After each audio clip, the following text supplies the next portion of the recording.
শুভ সকাল বন্ধুরা, আজকে তোমাদের কাছে একটা নতুন রেসিপি নিয়ে এলাম।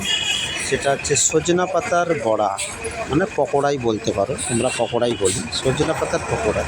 দেখো, আমি পুরো ভিডিওটা ঠিক মতন করতে পারিনি, কিন্তু তবুও তোমাদেরকে বলছি। এটাকে আমি একটু হালকা গরম জলে কিন্তু ভাপিয়ে নিয়েছিলাম, নিয়ে জলটা ভালো করে নিংড়ে ফেলে দিয়েছি। তারপরে আদা কুচি, রসুন কুচি, পেঁয়াজ কুচি, লঙ্কা কুচি, ধনেপাতা কুচি দিয়ে, তারপরে একটু কর্নফ্লোর আর একটু বেসন দিয়ে এটাকে মেখে নিয়েছি বেশ করে।